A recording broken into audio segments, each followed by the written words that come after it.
with the aflatoxin and the other anthrax-filled bombs and warheads, that's it. That's all that was left. Everything else is just the infrastructure for the program that we can restart once you guys go away. Delay in decision and inaction could lead to a massive and sudden horror. It simply makes no sense to wait any longer. Take action before it's too late. We will not wait. As President Bush has said, time is not on our side. I still thought that 3.5 months for new inspections was a rather short time before cooling day, and especially when we now see that they say, the U.S. government is saying that, look, you have to have a bit of patience, these things take time. Preemptive war by its very nature is something that is entirely new to the United States of America and to what we call the old Western Alliance. You go back through history, and at the Peace of Westphalia in 1648, a group of nations that had just killed most of each other off decided that this isn't quite the way to do it, and they came up with a set of laws that we've all lived with fairly well since then, which doesn't much allow for preemptive war. I think the real reasons behind the Iraq War lie in almost a kind of philosophical and geopolitical vision of the neoconservatives who dominate our foreign policy establishment today. And that is the belief that the United States does dominate the world as the world's sole superpower, that it must assert its power globally, everywhere, and that anyone who resists this or defies American power is absolutely unacceptable and becomes automatically very much the enemy. The theory that you can bludgeon political grievances out of existence doesn't have much of a track record. So essentially we have been neoconned into applying a school of thought about foreign affairs that has failed everywhere it's been tried. So by the late 1990s, let alone 2003, it was clear that Iraq did not have a nuclear weapons program. But over and over again, President Bush, Secretary of Defense Rumsfeld, particularly Vice President Cheney, but also National Security Advisor Condi Rice, drummed up the idea of a reconstituted nuclear capability, and particularly the notion that I think has some resonance among the American people of the mushroom cloud. For those who are advancing a different doctrine with which I strongly disagree, and that was that the United States could take unilateral preemptive action. But if you believe in unilateral preemptive action, it certainly has to be in response to an imminent threat. And the idea that Saddam Hussein could have nuclear weapons was a truly an imminent threat, and nothing more graphically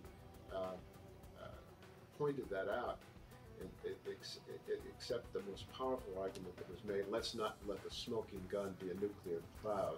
If someone is waiting for a so-called smoking gun, it's certain that we will have waited too long. We don't want the smoking gun to be a mushroom cloud. We cannot wait for the final proof, the smoking gun, that could come in the form of a mushroom cloud. So a lot of people who supported the war in Iraq actually believed that Iraq had the capability to fire missiles that could reach the United States carrying payloads of nuclear or chemical or biological weapons.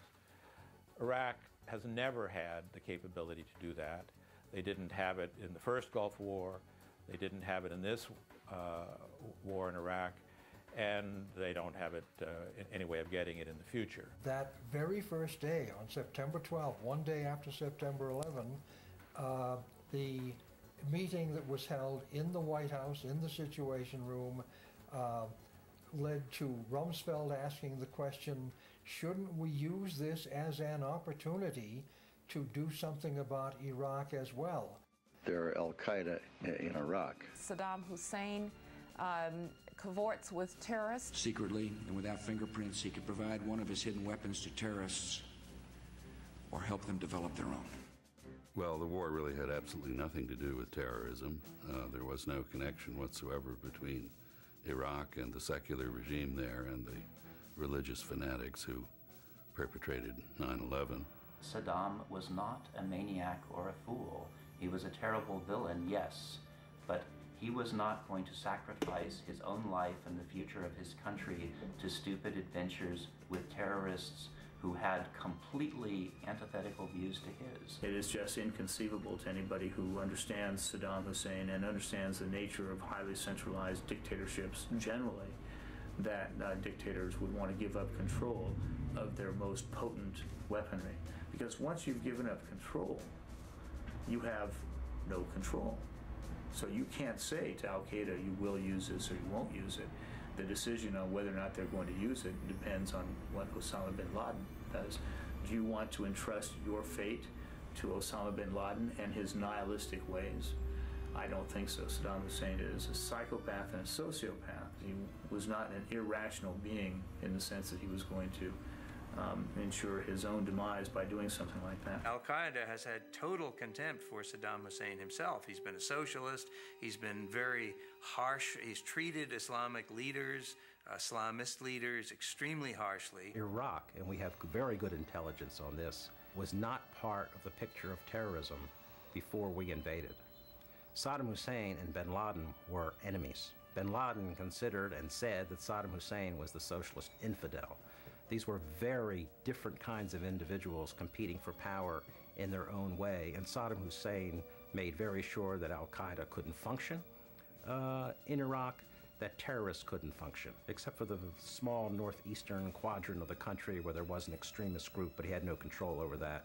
It was near the Iranian border. There's no doubt that Ansar al-Islam is a radical Islamic terrorist group with ties to Al-Qaeda, but they operate in a part of Iraq that is not controlled by Hussein. The leaders say they seek to overthrow Hussein and his government. They are our enemy, or really they are also our enemy. We believe that Saddam Hussein, him and his group and his ministers also, they are outside of Islamist zone. The ties with Al-Qaeda was just a scare tactic to exploit the trauma, the very real trauma that the American people have felt ever since 9/11, and to associate that trauma with Iraq. As you know from the polls, most Americans believed that Iraq had something to do with 9/11, and that was a very successful, very deliberate, and very unethical and immoral operation on the part of the PR people of this administration.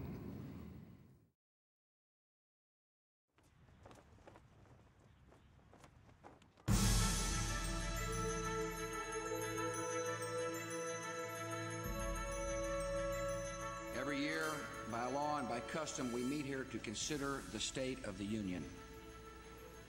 This year we gather in this chamber deeply aware of decisive days that lie ahead. Bush presented so many distorted beliefs, estimates, and guesstimates that he appears that he was misleading the public and the Congress. From 3 Iraqi defectors, we know that Iraq in the late 1990s had several mobile biological weapons labs. What we were working on before the war was a set of cartoons, of sketches, if you will, of what was said by a defector who probably had his own self-interest at heart and was willing to tell this government whatever he thought would get him the usual $1 million reward and a settlement with new name and a nice house somewhere. Unfortunately, every reliable source of our own was unable to find anything convincing.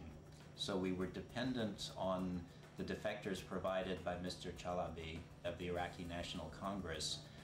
It's fascinating to see that he has been providing intelligence for many years, and every checkable piece of that intelligence that's come to public notice has proven to be false, or at least self-serving in the extreme. Saddam Hussein had the materials to produce as much as 500 tons of sarin, mustard, and VX nerve agent. Any sarin that they were making in 1990, 1991 had a known shelf life of about 2 months. I have confirmed this with inspectors and analysts who were deeply involved in the 1990s analyses. Well, if you made it 12 years ago and it had a shelf life of 2 months, it may not be safe